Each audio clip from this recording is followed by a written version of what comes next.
Going on from there, then he started getting into transistors. Essentially in the 1950s, late 1950s, started getting at about 100 milliwatts per inch cube. Moving from there, and this is the first time somebody put a power supply in a PC. This is the Apple II. So before that, you used to have big bulky transformers in your computers. The first time somebody actually used a power converter in a PC application was in 1997 Apple II, right? From there, now can you even imagine powering anything with a standard linear transformer, let's say 50 hertz transformer, and then work with it? Not really, right? So you're pretty much used to switch more power supplies these days. Okay, let's go from there. So from my limited worldview, is all offline AC/DC, right? PFCs, LLCs, flybacks, spaceship grids, so on. Very simple stuff, right? Maybe starts from sub-watt, let's say. So I call it 5 watt to most watt, but let's say sub-watt, and then it goes all the way up to a megawatt. So this is the space that I deal with. And I can kind of categorize these particular sort of products into 3 distinct buckets. My intention today is again to give you a brief introduction of where the world is, what's happening, and then some topics to pick. But let's see how it goes.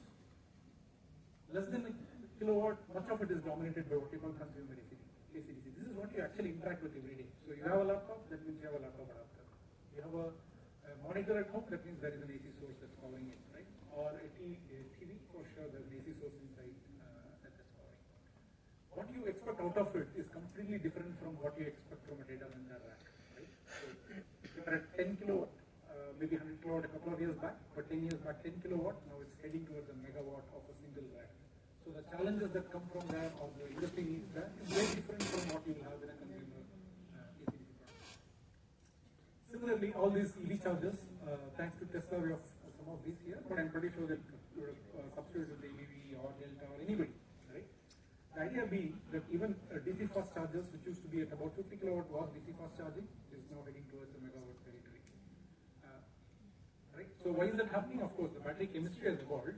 What you could charge at say 0.1 C with traditional lead acid and then lithium, now you see you can actually go charge up to 10 C charging rates. So definitely the charging capability of the fast charge has improved on the battery. That means the chargers have also kept right?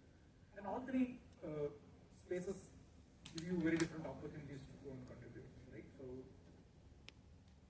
let me quickly introduce the consumer power side of it and talk to you about the things that you guys already know very well about. So what is that one important parameter? What is the most important parameter in a power supply that you consider?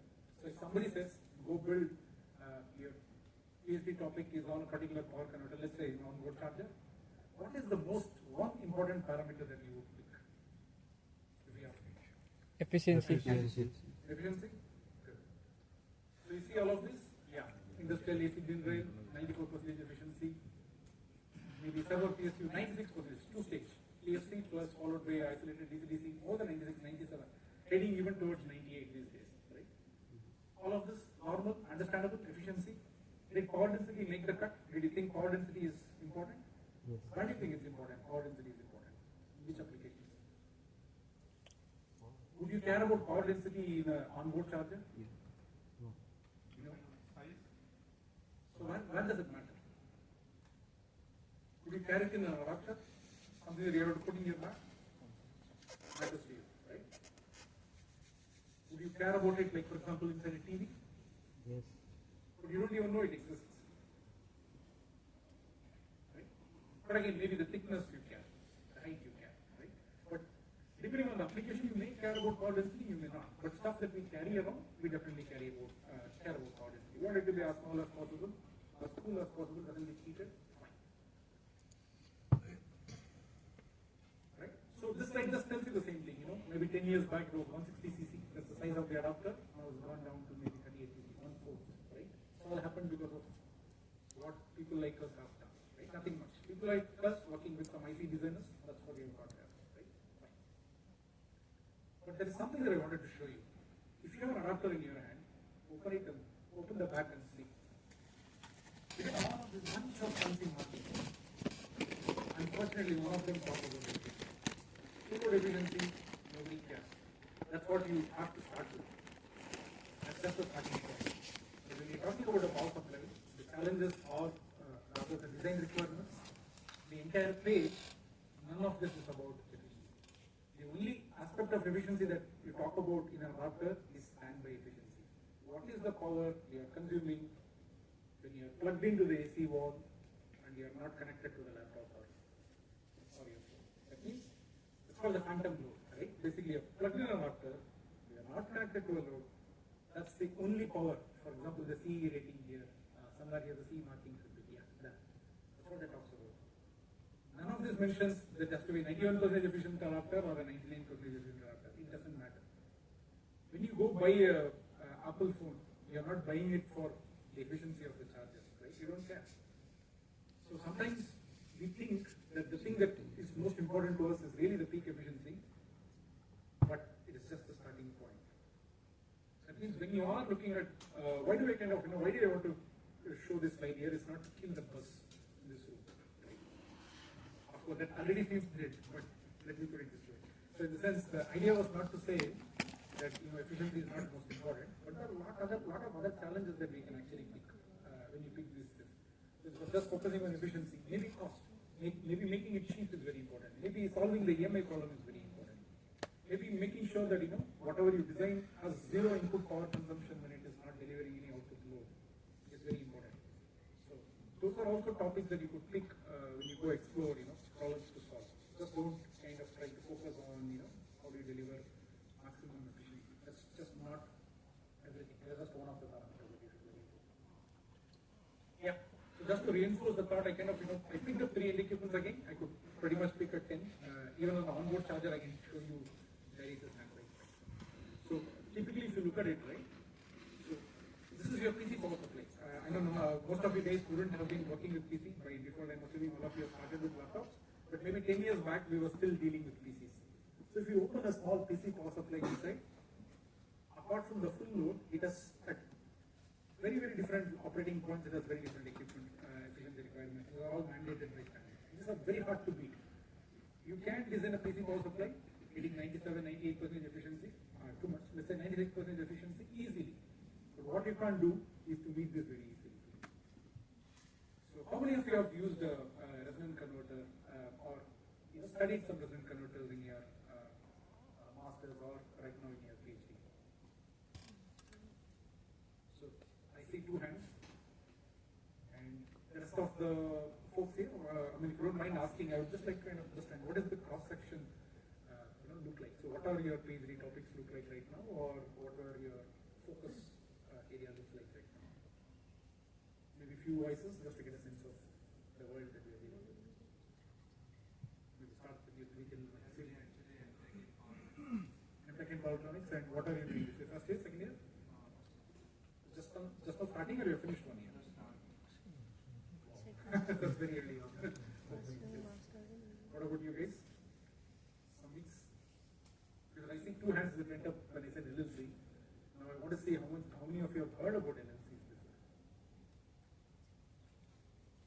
Okay, let me take it that way. So usually there are multiple topologies we could do. I'll have a slide on it where we can go talk about it. It's very easy to kind of trade off. Like some of them are very good at standby, suck at full load efficiency. Some of them are very good at full load efficiency, suck at standby. So the trade-off sometimes is not in the topology, but actually in the control scheme that you employ. So that's the point of this slide, in the sense saying that you start at full load efficiency, but that's not the end of the world. There's a lot of other things that you need to do that you can focus on. Perfect. So again, a very brief introduction, and then we get to the details. Right? This is what your phone adapter looks like today. So if you look at it today, it's just not one component. There's a bunch of stuff that goes in, right? There's a primary side. MOSFET, CAN, silicon carbide, could be anything these days.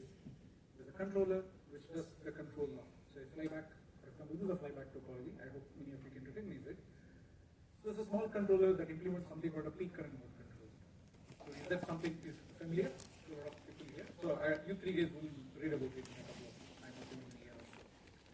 So this is what actually makes sure that your output voltage is regulated no matter what happens on the input and what load. Then you have something on the secondary side. There is something called the synchronous rectifier control. In the sense, you replace the diode with a MOSFET and make it act as an ideal. So that's something that you have.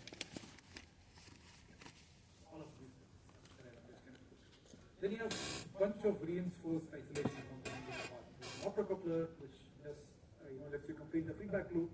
There's a transformer here, so much of the focus is about how do you reduce the size of the transformer. Green world, right? You don't want to spend a lot of money on copper and ferrite. So how do you reduce? So that's one thing. So if I were to ask here in this room, how can I reduce the size of this transformer?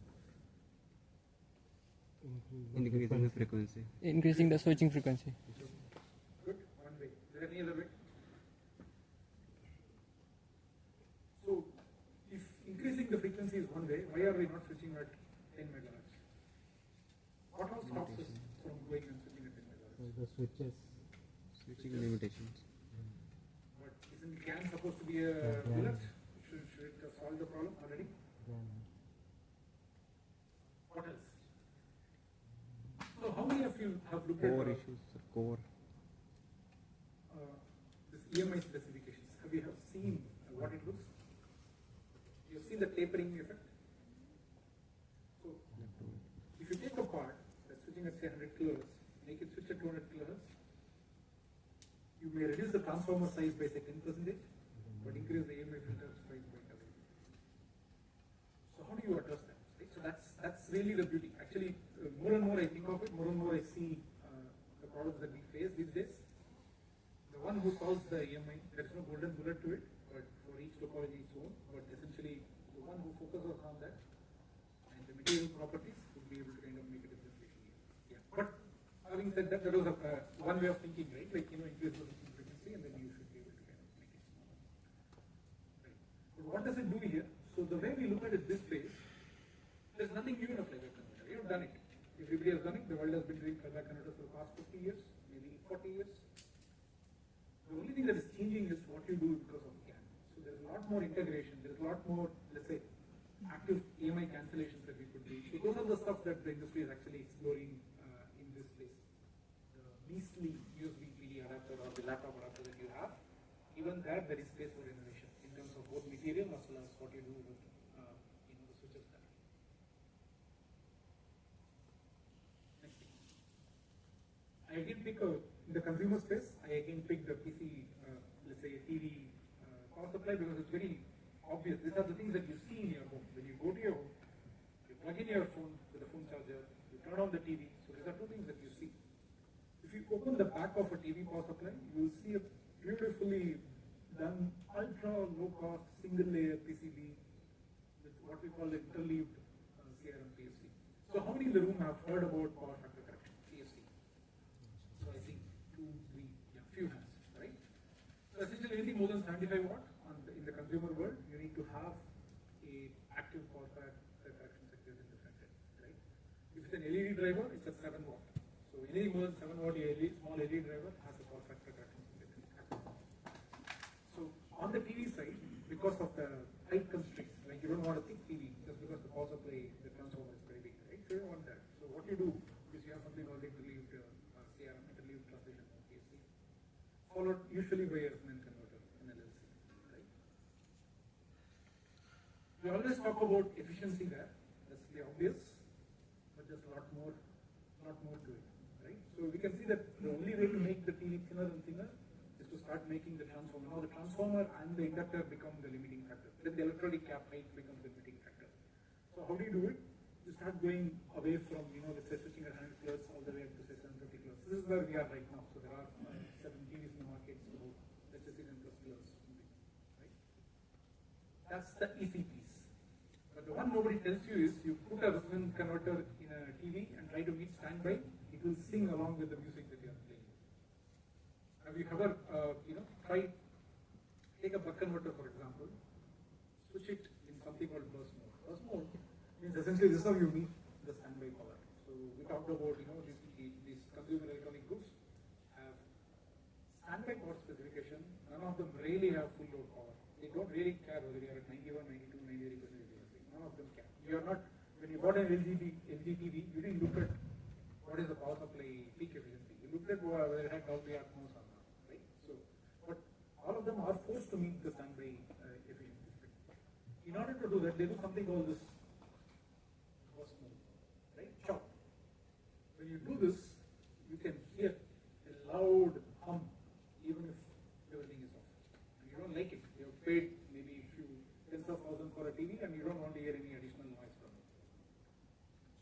called wave shaping.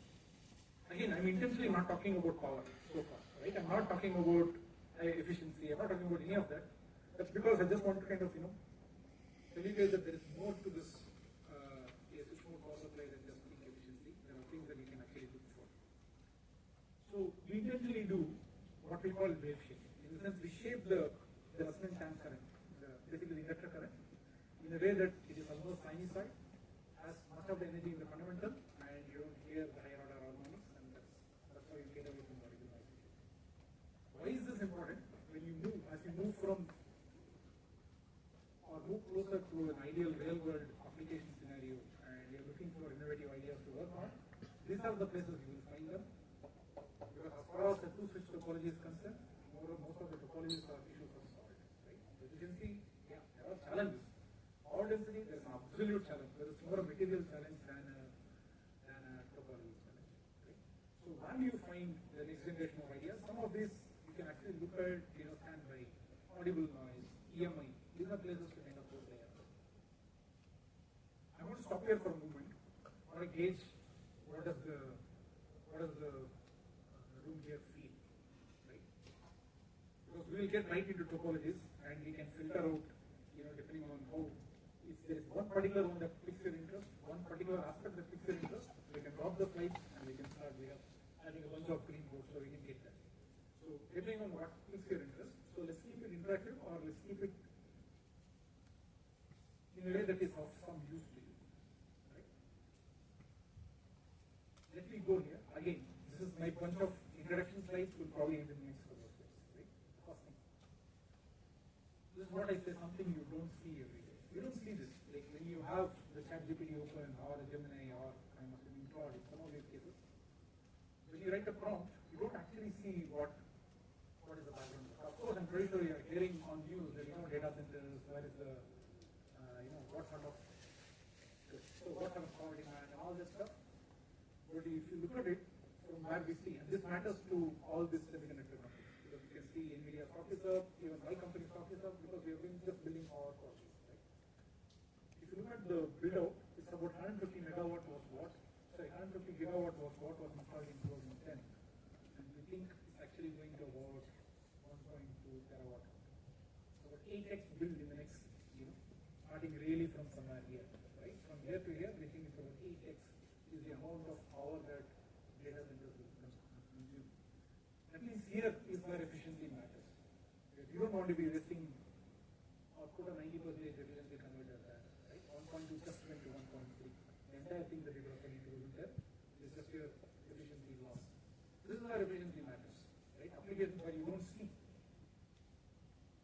So this is the second chart here is what I kind of show what NVIDIA's rack looks like. This is a slide from NVIDIA to a forum called Open Compute Project. So if some of you are interested in the data center space, this is one project that was back. This is an open source. All the documents are not open source, but this is some industry consortium that a lot of these power supply companies as well as the server base participating, and you can start seeing the next generation architecture even before they go into builds. Right? You can track in case you are interested in working on the data center side of things. Right? So somewhere in the early 2020 ampere, this is about 10 to 20 kilowatt was the size of the power consumption in a rack. A standing rack of servers that you will have in your, let's say you went into your colleges, looked into the server room, you will find something at about 20 kilowatt. This is consumption. Today as we speak, that is at about 600 kilowatt, and we are closely working with NVIDIA. When I say we, I'm pretty sure a lot of other companies are, to hit around a megawatt. With the same or slightly bigger rack, you will be now consuming 1 megawatt of power to just deliver our queries. Right? Now that is where you will see a lot of innovation in the power, right from the power system piece of it to the switch mode power supply piece of it happen fast. Shall I skip this Gen 1, Gen 2, Gen 3 stuff to get directly to, or let me just use the Gen 1 to kind of show what it used to be, and Gen 3 is where it is right now. So you had a three-phase standard industrial distribution line, 480 volt AC is pretty much written for here, so that's why you have 480 volt AC in that.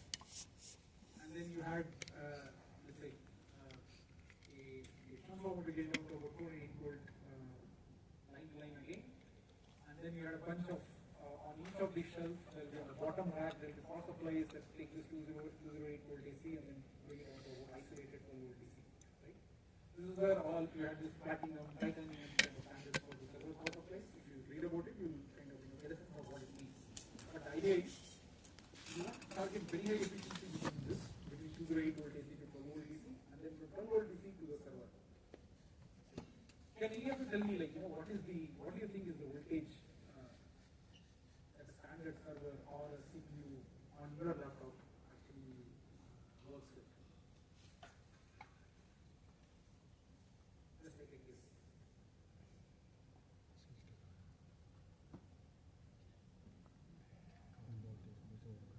Definitely not more than 12 volt, right? Because it is feeding off a 12 volt. And I can tell you that the port there. So it's not 12 volt for sure.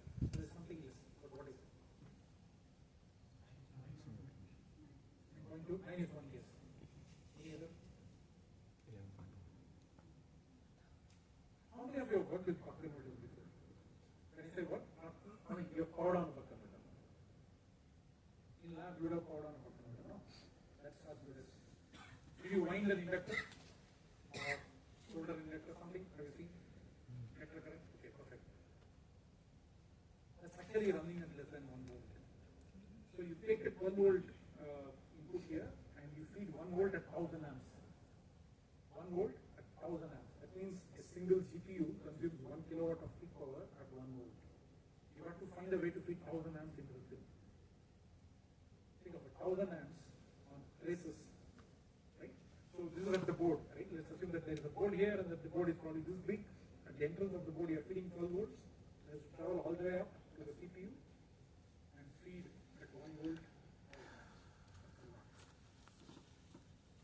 So quickly people realize that this is not going to work. It works for 10 kilowatt. It's not going to work for 1 megawatt. So I'm going to skip the option 2 and directly get to where it is today. So what are people trying to do is not feed 1 volt, but actually feed 800 volt onto the board. Because you don't want to, I-square laws are real. All run at 1 volt, say 100 ampere on each of these sockets. It's real. You don't want to use like 96% if you're just getting the power from your, let's say the ACDC to your.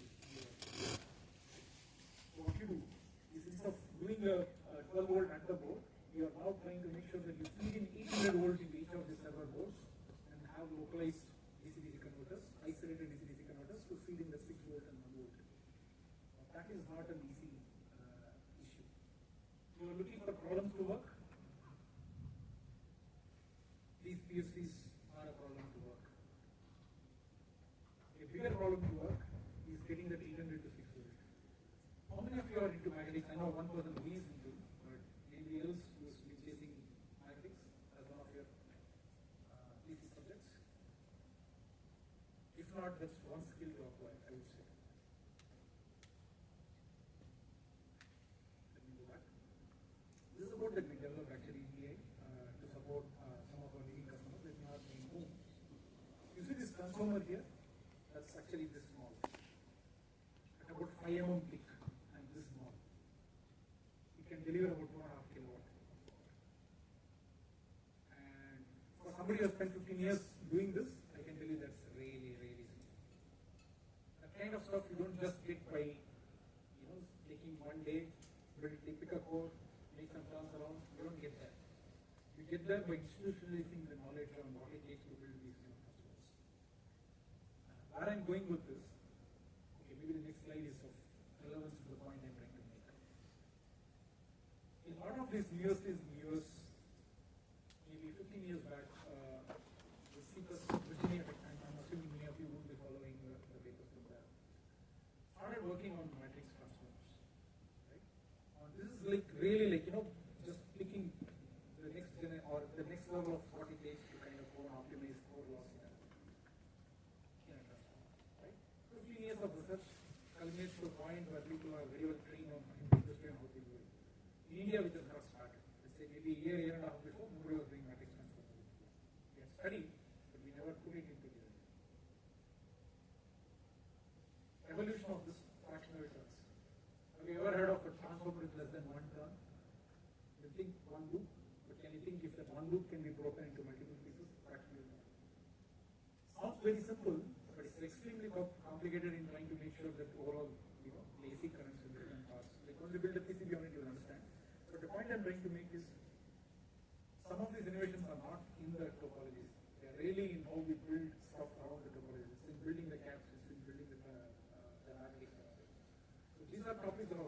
exploring. If you guys get the chance, please continue to. And again, I saw this just one thing that I want to kind of talk about because this will keep coming again and again as you go into SSDs and any of these applications. We have something called input series of this parallel or serial input parallel. I saw that. What it means is essentially when you are dealing with high voltage stuff, you don't try to deal with it as one single converter. You don't make a silicon carbide, a 1000-volt silicon carbide just because it's an 18 volt DC. What you try to do is instead they break the 1000 or in this case 18 volt into series of small voltage products. So you build them into 8 100-volt stacked converters. Now why am I telling you this? I'm pretty sure that SSD you always would have heard about solid state transformers. You are essentially dealing with a line that's about 13.2 kilovolt, right, at the minimum. You don't have good quality effects or switches at 13.2 kilovolt. Not even silicon carbide or IGBT. There are some, but it's really extreme. What you do is something like this. You split it up into a bunch of serially stacked modules which are balancing the voltage between each other and essentially connecting or delivering to the load in parallel. Now these are topics that are worth exploring. Places where, let's say, our other industries are seen. Right?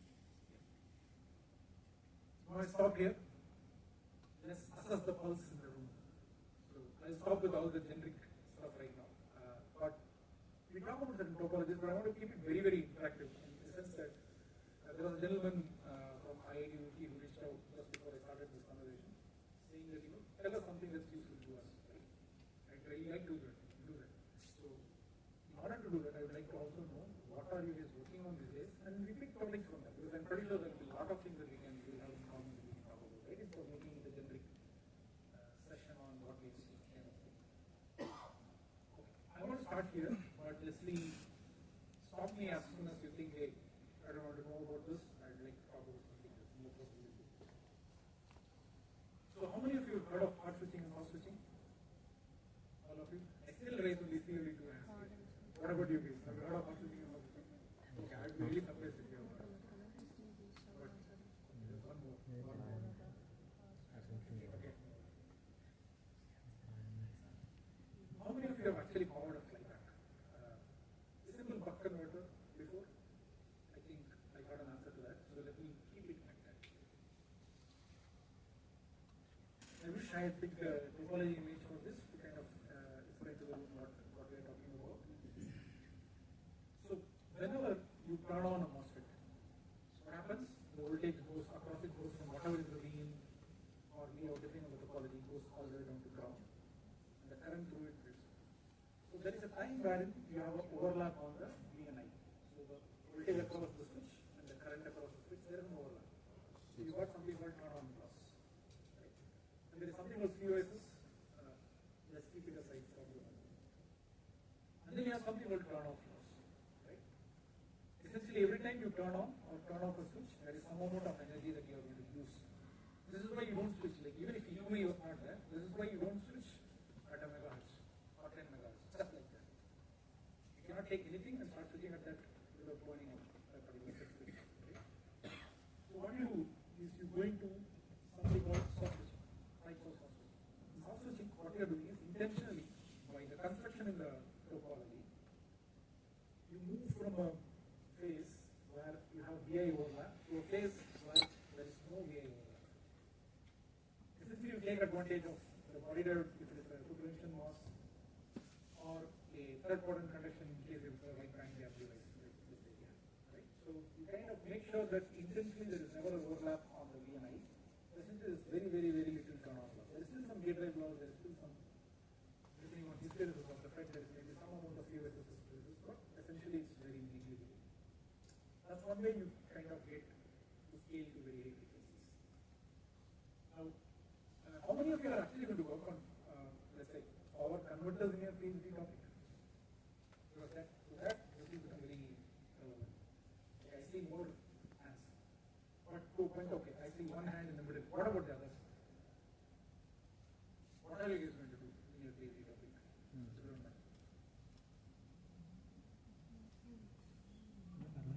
Masters. Okay. are you doing your final project? We do masters in electric vehicles. Okay, electric vehicles. So what will you do in electric vehicles? Is it BMS, charger, what is it? We are going to retrofit an electric vehicle. You're going to retrofit, and then you're going to take a non-EV and you're going to retrofit an EV drivetrain. BMS and battery charging. Perfect. So battery charging, BMS as well as the drivetrain, right? Motor controller. We have not started it yet. We are in our first year. Okay. I hear you. So some of this today, when you hear it, don't filter it, let it stay somewhere else. It may be useful. So there's a little bit of, yeah. Okay. I think it will become useful pretty clear. Yeah. What about the gentlemen and women who are pursuing their PhDs right now? So, yeah. PhD final हुआ sir thesis submit हुई है and dual active break चल रहा है. Dual active break. So pretty much ये तो आएगा ही आप. JVS and JSC. Perfect. So dual active break में क्या मॉडलिंग टेक्निक्स में काम करने वाले हैं? स्टॉक मैटनेट का जो मॉडल है वो सिमुलेट किया है but I am trying to prototype design and also download PDF from tech class.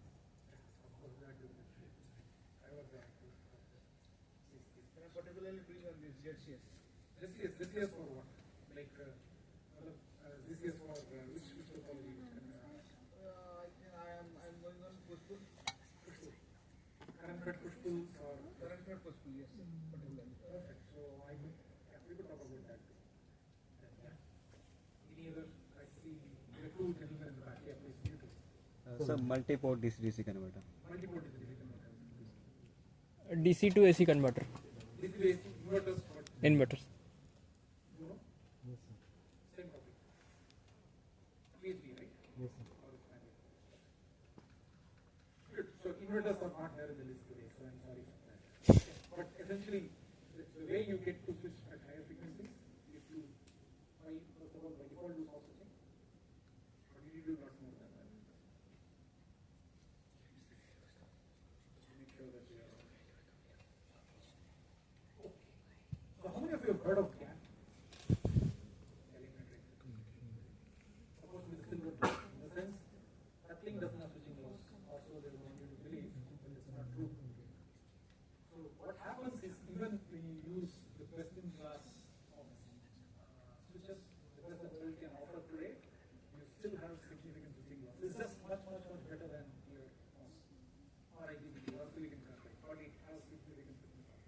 So you're not getting away from switching loss unless you want to go to high frequency. Okay? That's just not only one reason. EMI, how many of you have heard about EMI? Electromagnetic interference. I see the familiar hands go up. So this is very important for those who are going to work on EV, right? Your car, you have a motor that's running maybe hundreds of ampere, that's what you're feeding into the motor, will generate a lot of EMI which you are not supposed to. So your retrofit kit won't get certification unless you can solve the EMI damages. So essentially what EMI means is whenever you have a circuit where the voltage is changing abruptly, or the current, the direction of the current, or the magnitude of the current is changing abruptly, you are going to go and put out a lot of EMF out there. It is not acceptable. For example, you could have a phone in your car just because the EV is working and the motor, there's a lot of current that's commutated and let's say every time the motor spins, you're going to have a lot of commutation cycles, right, which you are studying. If your EMI is so bad that you could actually not even open your phone and use it, your touchscreen will not even work just because the EMI is so bad, just being in the vicinity of the car. So how do you get around it? All of these drives, these motors themselves are shielded. The entire case of the car is so well shielded so it's not affecting the car. Right? There's a lot of care that's taken to meet these EMI standards. Why am I saying this? In the sense that one way to actually make sure that EMI becomes easier to meet is by shaping the slope. So dB by dt matters for EMI, just like dA by dt. And by just changing the slope of your switch mode waveform, you can actually reduce your EMI significantly. Why is this important? CVS or every time you do source switching, it's just not about efficiency, it's also about helping your EMI. I'm going to stop here again for a moment. How many of you want to know what a PFC These are different PFC topologies. How many of you would want to know what a PFC does? Or why do you need to use it? I'm sure you already know why you need to use it. You all studied in BTech second year reactive current compensators. You know, we have those cap stacks. Essentially, anytime you have a load, so the government of all over the world mandate that if you are going to draw more than 25 watts for most of these things that you use in your home, you need to make sure that you have almost unity power factor. Right? That means you want to charge the battery, it has to be a DC current. If you try to draw a DC current from the input of an AC line, that means you will not have a unity power factor. So you need to draw almost sinusoidal current. Right? So what do we do? That's why you have a two-stage solution always. The first stage is a PFC circuit, active PFC circuit, followed by a DC-DC converter, isolated DC-DC converter, so that you are safe. You are not directly connected to the line. Now, when you look at the PFC circuits that are there, so you start from say less than 150 watts, something called transition mode PFC. I'm going to tell you what it is. So there are only 3 or 4 points that most of you will pick up from this. So let's make this one of them. The transition mode PFC. Right? You start powering up from this, what we call the transition mode PFC, going to CCM PFC, continuous conduction mode. What is continuous conduction mode? Is transition mode? Let's look at it later. And then we go on to something called totem pole. This could again be interesting for those of you who are looking at bidirectional DC, AC, converters. Totem pole is one very popular. I'm going to skip this in the interest of trying to see how to make sense of this. So do you see this? Do you recognize this converter anywhere? This shape. Forget the fact that there is an AC and an bridge. If I just show you input voltage, inductor, switch, diode, and then out. What does it do? Boost converter. So boost converter, right? So the traditional boost converter, all you are trying to do is the controller outside is just trying to look at the inductor current indirectly. It's not measuring the inductor current. You're going to measure it across either the MOSFET or somewhere here, and then try to shape the current. Right? It's running the control loop that's kind of shaping the current. Anytime you're dealing with the switch mode power supply, control loops right? So what we do is instead of trying to just regulate the output voltage, we are trying to shape the input current to have a sinusoid. Now we call this CRCM, that is critical conduction mode. Critical conduction mode because if you look at the inductor current, every switching cycle, I just don't need one switching cycle, right? It starts at 0, goes to some peak value, and then when you turn off, it comes back to 0, right? Every switching cycle, you come back to 0.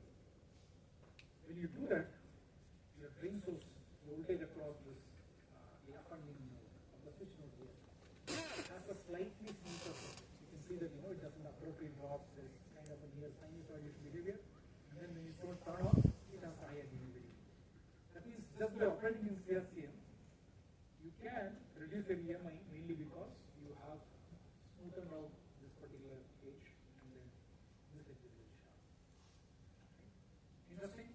So you will reduce the switching loss mainly because there is no VI overlap. Every switching cycle, the current starts at 0, that means there is no VI overlap, right? Because if you remember the slide on the half switching, VI overlap, voltage and current overlap is what will limit the maximum frequency, the loss, switching loss. But because you start at 0 current, essentially your VI overlap is very less. That's good news. Because you allow the current to come back to 0 again, you have a slightly smoothened voltage waveform on the drain source. That's also good news. So this converter must be good. The problem is this has something called differential here. So I'm going to state some words here. I hope in the years that come after this, you may be able to connect to that. Right? The more inductor ripple that you have, the more core loss you will have. So there's only a limited use that you could do. You could have a limited inductor ripple, but you can take advantage of this offset. So that's the reason we say that keep this to the lower power level. So the inductor current ripple is not so high that the transformer size doesn't have to be in that place, but you can get advantage of offset. That's why the CRM PFC is used predominantly at the lower power level. As you go up the power levels, the same boost converter, now you start operating in continuous conduction. You see the inductor current that went to 0, won't go to 0. The problem because of that, you're going to have two issues. One, switching loss across this, and two, the diode. How many of you have heard of reverse recovery before?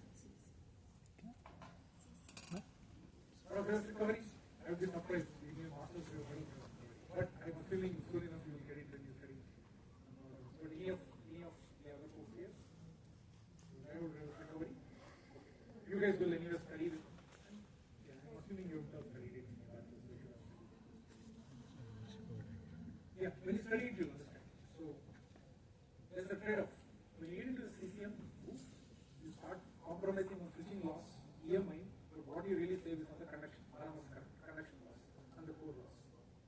So what you do is because your total loss is I square dominated conduction loss, you start operating in CRM PFC at lower power levels, and at higher power levels, you get into something called the conduction loss over the dominated system losses. Is this clear so far?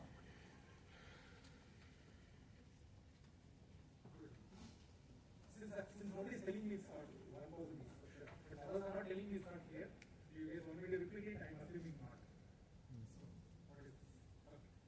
I hope you got this much. In the sense that as the power load increases, the current will increase, the conduction loss always goes nice. So you begin to see that at some point you will trade off your switching loss. So you don't want the zero current. You don't mind not having the zero current, but what you really want to have is reduced conduction loss. That's why you keep the different. RMS current here for the same peak value is much lower than when you allow the peak current to go to zero. That's have you ever looked at interleave multi-phase work, multi-phase boost? Okay, you must do this. So if you look at the real world, when you get to anything but boost and stuff, there's no single phase work boost. Most of the time it's actually the single phase. Similarly to PFCs, commercial cases are not there, so it's more expensive power later. But when you really want to trade off, okay, I don't want to have higher switching loss, but I don't want to have these core loss either. So what you do is you begin to use something called interleaving. So you have now two boost converters switching out of phase. So when you switch out of phase, you get something called ripple cancellation. So you reduce the overall RMS current and at the same time getting power switching, right? This is also a very popular topology, and then you see uses of it in any converter that you do, including in inverters. Even in high power inverters, you can run pretty much in interleave fashion, when you have multiples or multiple of them in parallel.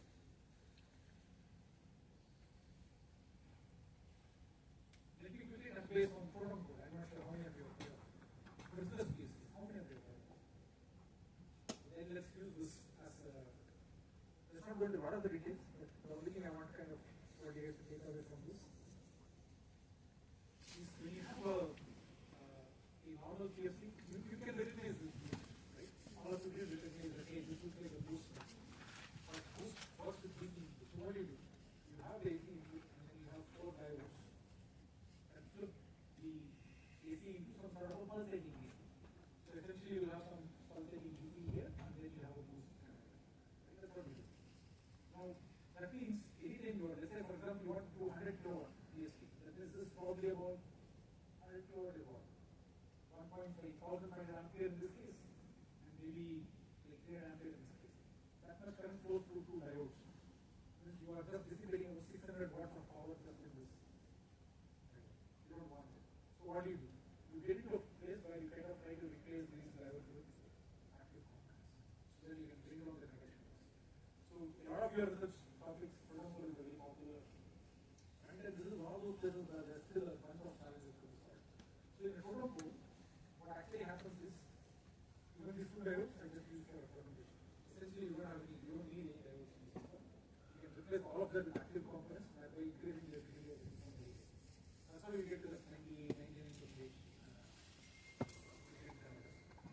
So, in order to make sure that you guys don't sleep, I'm going to stop doing the details. I'll let this be in case you want to look at the slide, you can always put it in there.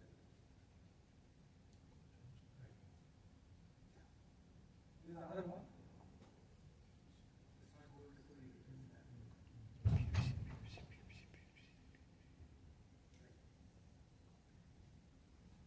This is where I'd like to conclude later, depending on. Again, my intention is to say, point you guys to some areas of emerging research that is very active in other areas, because in my role, I do talk to a lot of universities outside India. And I can see some trends that are happening there, and that's the reason I'm kind of wanting to point you guys to something about this. Whenever you do three-phase PFC, some of you will eventually start doing three-phase PFCs and three-phase DC converters. Start looking at the use of bidirectional devices.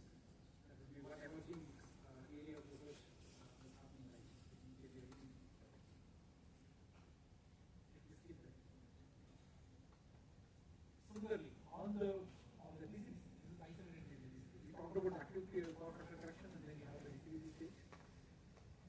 number of topologies that actually can still pretty much type in this space. Starting from simple flyback, what we call the two-switch flyback, resonant converters, phase shift bridge, and then the dual active bridge.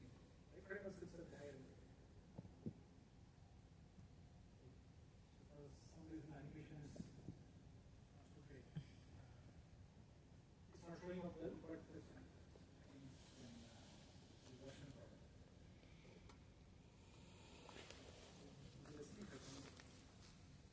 It's okay if I were to, you won't be able to do anything about this.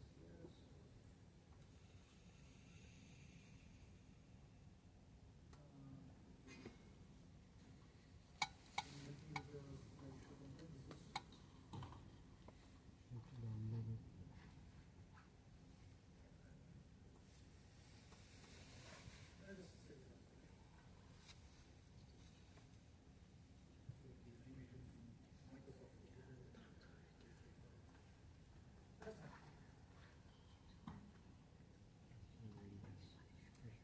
So you have to go to pick the resonant converter as the next topic. Right? Once the previously in the room have decided what topic they will pick. I think this side has not been picked. Huh?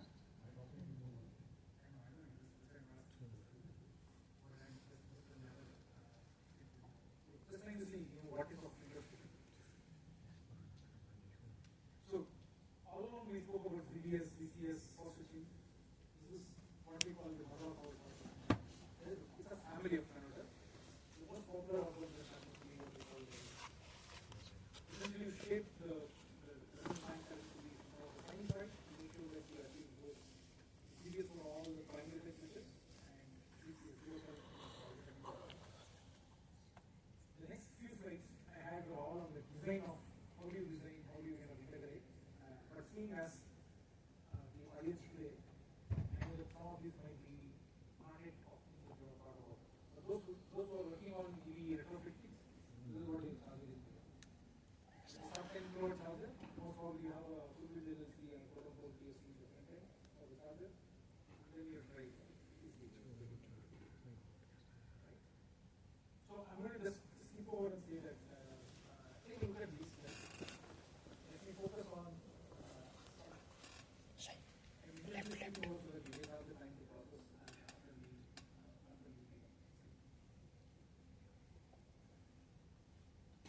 power is fixed. So we started with some conversation. So we saw this is like, if you open your adapter right now, this is what it looks like. See this?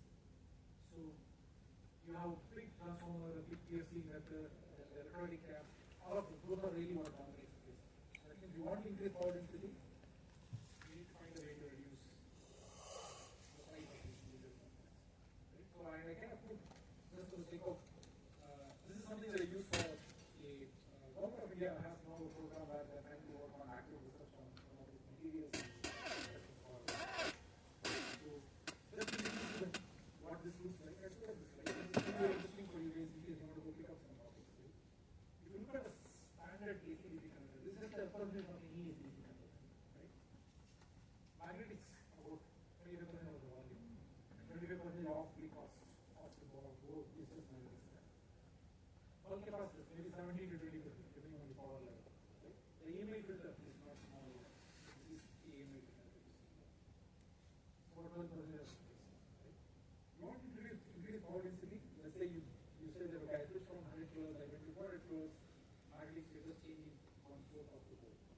That's not substantial. So unless you start solving all of these, you won't be able to make up your mind. Right? So what do we think? Okay, there are 4 vectors that we need to push if you want to increase power density. That's macro research rate and research area. One is of course increase switching frequency. How do you do this? Okay, reduce switching loss. Right? You know that when you increase switching frequency, you're going to have higher switching loss. You're going to have losses in. So how do you solve it?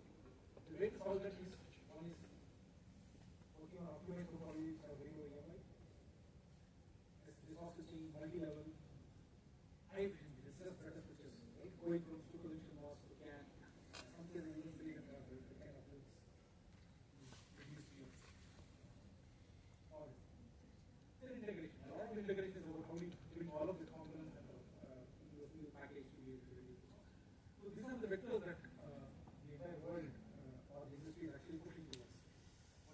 optimized topology choices, better switches, and integration.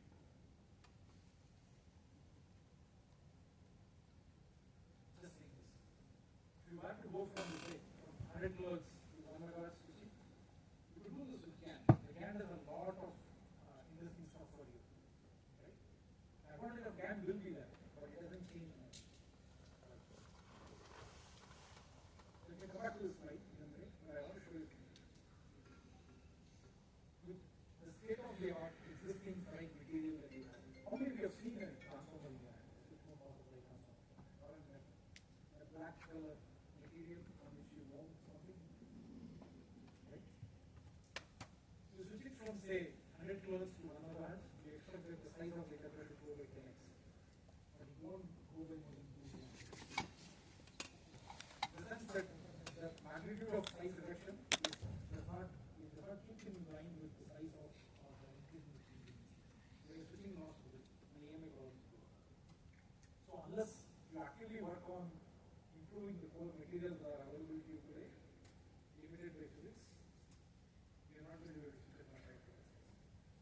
So what is the alternative that you do? If you come back to the slide again, there is some money before, but I want to just kind of show you this. This is one area where much of your research should be pivoted to. More and more, this flying cap or multi-level topologies are becoming popular in the industry. It was just an academic interest till a couple of years back, but now it's becoming more and more real, mainly because of solid-state transformers, your HVDC, your data center applications, and even your consumer applications. So you're looking for some, I think there's some, we're taking a photo there, but I hope more than a photo, in case you're picking some problem to solve, this is one area to go. Definitely the multi-level converters will be one area to go. Now why did I kind of, what I wanted to say with this is that right now we are limited by material limitations. It's not about switches. You can substitute switch MOS with GAN and expect you go higher frequencies, it's not going to happen. Unless we begin to do different topologies. That is multi-level is one way. You guys may find some alternate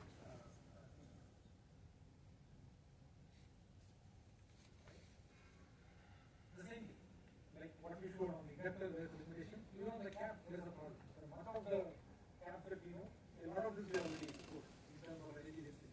So in terms of topology, it's actually kind of trade off even the transformer based on cap. And we pretty much have come to the same conclusion that both these trends we are now getting limited by material based. These are not kept in place with what semiconductor industry has kept in place with. So our approach to this is now shifting towards move away from a standard 2-6 topology and to start doing multi-level functions. I'm going to just stop here with one last line. It's not that a better switch doesn't help. This image is just kind of trying to show you that the same design, you swap out a superposition MOS with GAN, you can pump up the efficiency. Absolutely. But pumping up efficiency is easier than pumping down size. Pumping up efficiency is just replacing the switch. You will significantly improve the efficiency. MOS with GAN. But what you can't do is shrink the size by let's say half by just changing the switch. You need to do a lot more than just changing the switch there. I hope some of these are topics that we have to pick up. I don't want to conclude, but I want to keep this summary just to see if there are some topics of interest that you guys can pick and then this will happen. From where we see, which is a practical use to us, is the following. People who are able to either work on the materials to push regular operation beyond 1 megahertz or the topologies like multi-level. People are able to kind of pick up EMI mitigation as a challenge and go look at other interesting ways to solve it without just putting quality EMI things. These are very expensive, by the way, when you try to solve this EMI problem. And then the use of bidirectional GAN. This will explode as we go into all of these SSDs and stuff. Right now, it's just barely starting to focus. And with India, I would pretty much say that this is one area of has always been a general weakness. And I'm very happy to see that people have started to pick it up academically.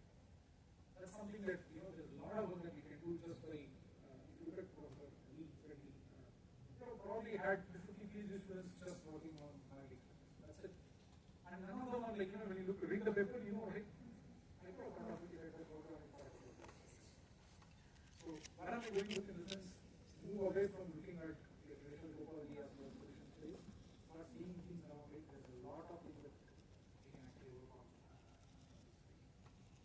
And this is one interesting thing that I've seen more and more, I think, while working on it, is the single stage AC DC converters, right? Especially for battery chargers, this is acceptable, possible, and we want to see better converters come out of this. But we want to see beyond battery chargers. Battery chargers, yes, we are able to get them because we can, somebody can accept the battery. But can you do this beyond battery chargers is something that we want to continue to do. On an average week, I look for papers in these topics. So that's why I kind of requesting that this is the place where I keep working. And when I say I can, after 15 years, I can say this is a decent representation of what somebody else like me sitting at a company who's looking at these, what are the places that I'm working with, right? So if you guys are working on some of these topics, kudos, it's great. So I'm going to stop here. Not at speaking space, but let's see. There are some interesting questions.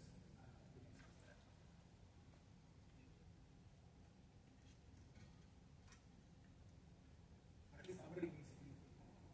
Not talking about this.